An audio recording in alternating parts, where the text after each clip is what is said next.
যখন থেকে নিজে কামাতে শুরু করবে তখন থেকে শখ আহ্লাদ খরচা ধীরে ধীরে কমতে থাকবে।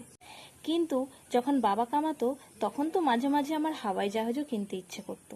দেখো, কেউ যদি তোমার চলার পথে গর্ত খুলে রেখেছে তাহলে মনে করবে এটা তোমার জন্যই ভালো, কারণ ওদের জন্যই তুমি কিন্তু ঝাঁপাতে শিখে গেছো। যদি আমরা কখনো খারাপ জিনিসটাকে জীবনে চুজই না করি তাহলে কি করে বুঝবো বলো তো যে কোনটা আমাদের জন্য ভালো?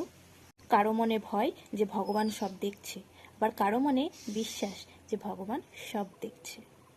দেখো, সিম্পল ফান্ডা, যদি তুমি প্রাইস ট্যাগ না দেখে জিনিস কেনো তাহলে তোমাকে জীবনে ঘড়ি বা সময় কোনোটাই না দেখেই কাজ করে যেতে হবে। টাকা পয়সা না একটা দারুণ জিনিস, যার কাছে আছে সে কাউকে ভাও দেয় না, আর যার কাছে নেই তাকে কেউ ভাও দেয় না। সবসময় সত্যির পথে চলা উচিত। কেন বলো তো? রাস্তাতে ভিড় কম পাওয়া যায়। দেখো, নিজের চোখে নিজে ঠিক থাকা উচিত, নিজেকে খুশি রাখা উচিত, কারণ মানুষ তো ভগবানকেও দোষারোপ করে, মানুষ ভগবানকে নিয়েও খুশি না।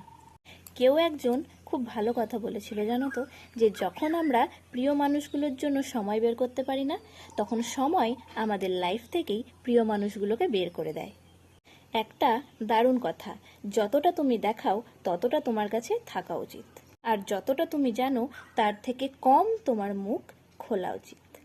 দেখো, এটা ম্যাটার করে না যে কতটা তুমি ভালো, কারণ যে খোঁজার সে তোমার মধ্যে থেকে খুঁজে খুঁজে দোষ গুণ ভুল এগুলো বের করেই নেবে। জীবনে সেই মানুষটাকে কখনো ভোলা উচিত নয় যখন সেই মানুষটা তোমার পাশে দাঁড়িয়েছিল, যখন পুরো দুনিয়াটা তোমার আগেনস্টে ছিল। আর কিছু শেখো না শেখো, লোক চেনা একদম শেখা উচিত, কারণ লোকজন যেমন দেখতে হয় অ্যাকচুয়াল তেমন হয় না। সত্যি বলতে লোকের মুখ কখনো বন্ধ করা যায় না, তাই দরকার পড়লে নিজের কানটা বন্ধ করে নাও।